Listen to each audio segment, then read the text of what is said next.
Good morning. So, ayan. Um, so, ako nga pala si John Castañeda. Nandito po kami ngayon sa Malate, Manila. At ano po, nakilala ko po Herbalife 8 years ago. Yun po by accident. Tapos ang kagandahan dahil doon sa sa Herbalife, yan unti-unti pong nakapagbawas ako ng timbang. Dati kung ano-ano na mga nararamdaman ko.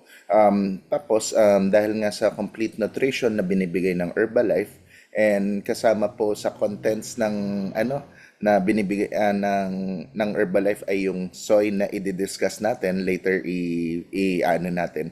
Ayun po. Yun, ayos na yung pakiramdam ko. At eventually, ang ginawa po namin ay sineryoso namin at nakapag-share na rin kami sa iba. At dahil dyan, umangat po kami sa level na 50% o yung supervisor na tinatawag. So right now, we've been doing company wellness events at kung saan-saan kami nakakapag-share ng proper nutrition sa iba't ibang mga tao. Okay, so this time around, discuss po natin yung pinaka-topic natin today. So, ito po ay yung tinatawag na soy for men or what men should know about soy. Actually, this is original topic by Mark Messina na ginawa niya. Siya po ang author or founder ng Nutrition Matters, and siya rin po eventually in-enhance po ng ating Vice President si Dr. Luigi Graton, na ginawang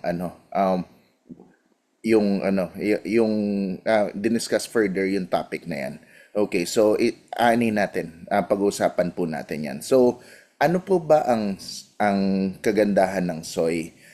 First, bago ko po i-discuss yan, alam po natin yung soy, usually ang number one na inaano natin, tokwa or tofu nga or minsan ayun nga, soy milk. Yun po yung usually magandang replacement or healthier na milk.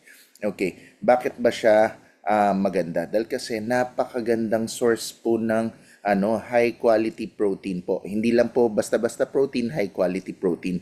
Among all plants po, siya po ang may pinakamataas na protein source. Again, mas okay po ang protein galing sa plants dahil kasi less or zero fats po ang galing sa fats. Okay. Ang kagandahan po sa soy na soybean po, hindi lang po protein na makukuha natin, kundi meron rin po tayong fiber, may calcium din tayong makukuha. It's also a great source of iron, and meron po siyang omega-3, yun po yung healthy fats, and marami pa po tayong essential vitamins and minerals na makukuha galing po sa soy. So, napakaganda. Ang damin po natin makukuha sa kanya. Beneficial po siya sa men at saka sa women, bata, matanda. Pero for this topic, magde-discuss po tayo para sa lalaki naman po. Okay? Doon po sa next slide natin. Ayan, aanin po natin. Tandaan po natin, usually pag nag-gym, ang iniisip natin is mga animal protein sources. Pero alam niyo po ba, kapag nag-resistance training tayo, with tas soy ang protein po yung ginagamit natin, nakaka-increase rin po siya ng muscle mass at saka strength. So, actually, parehas lang po yung to the extent na parehas lang po yung makukuha nating sources of protein both from soy at saka yung animal protein. Kaya nga yung isang product natin, yung Herbalife Rebuild Strength, bukod sa meron po siyang animal protein, meron rin po siyang soy protein. Okay? So, doon naman po sa next slide. Meron po tayo kasing mga misconceptions about soy. Pag ganito ra, pag nasobran daw ng soy, ganyan ang mangyayari, ganito. So, i-clarify po natin siya. So, dyan sa susunod na slide, ito po yung unang misconception. Ang soy daw kasi nakakapag-raise ng estrogen at saka nakaka-lower daw ng level ng testosterone level ng mga kalalakihan. Actually, ito po ang totoo. Kunwari, ano po tayo, processed soy food po ang kakainin natin. Usually, ang nakukuha po natin dyan ay 25 milligrams of isoflavones or 3.5 mg lang po per gram of per gram of protein na nakukuha natin na isoflavones. Okay. Hindi po siya hindi po siya yung grabe, hindi po siya yung exage na sobrang dami na makaka-affect sa atin. Tapos tandaan po natin pag ang mga refined na mga soy products such as yung isolated soy protein. By the way, pag sinabing isolated soy protein, technically parang nilabas mo yung mga yung mga negative contents ng soy, tinanggal mo sa kanya, tapos ayun. Kaya nga yung yung products natin soy based yung yung shake natin pero zero uric acid. So much lower pa po ang isoflavone concentration po niya. Pero of course kahit anong pagkain naman po pag sobra-sobra po ang kinakain natin, mag-ano po siya, possibility po mag-lead sa health problems. But otherwise, generally, okay lang po ang contents ng soy both for men at saka women. Okay, yung isa pong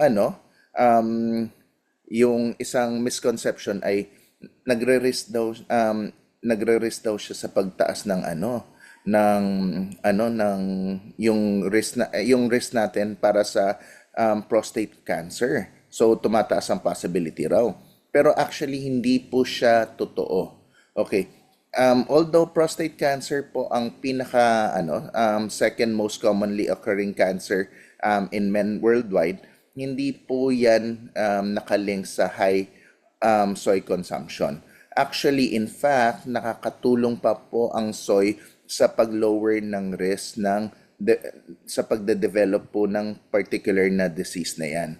Okay, so tandaan po natin soy na mas nakakatulong po siya. Okay, bigyan po natin ng example yung mga yan. So tandaan po natin too much ng kahit anong food may lead to health problems tulad ng sinabi ko kanina. Tandaan natin furthermore po yung mga pag-intake po ng soy nung iba na sobra na OA hindi in-exage po doon sa content ng nutrient deficient na diet. So, minsan yung iba sobra-sobra kaya lang talaga nagkakaproblema. Pero otherwise, again, ulitin ko, normal po. Based po sa mga clinical data, neither po sa soy food or isoflavones will affect testosterone and estrogen levels in men. Ayun po.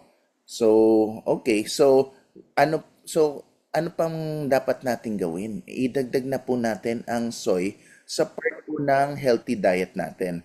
Tandaan po natin ang soy po napaka-importante po ng role niya sa diet natin lalo na sa mga ating mga kalalakihan dahil kasi nakaka-provide po siya ng high quality protein and healthy fat. And usually tayo po mga guys tayo po ang mas hindi healthy compared sa mga babae, mas hindi health conscious kumpara sa mga babae. Pero ang soy po nakakatulong po sa atin. Tapos ang soy protein po nakakasupport po sa normal blood cholesterol levels natin. So paggamit po niyan, good choice po siya of high quality plant-based protein for those who want to increase muscle mass. And of course, kapag gagamit ka na naman ng soy, ano pa ba ang best product para panggalingan ng soy mo? Ayan po. Ang ating pong Herbalife Formula 1 F1, ayun nga, Formula 1 shake. So, tandaan po natin, nabanggit po kanina, na ang Herbalife po, napaka-balance po na meal replacement po siya. Tapos low glycemic index, so matagal po ang gutom. Tapos ini-increase ang energy natin, lagi po tayong busog at nakakatulong po sa pagbawas ng pag-curve ng appetite po natin. It supports weight loss as well. Pag naman kailangan mag-gain weight, nakakatulong din po siya.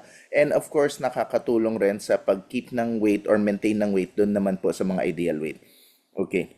And yung soy content po yung protein content po ng soy natin ay 9 grams po of protein. So, kada inom po natin, nakaka 9 grams po tayo. And bukod doon, marami pa pong essential vitamins and minerals na makukuha. Okay, yan lang po, ganun lang po kaikli ang topic natin ngayon.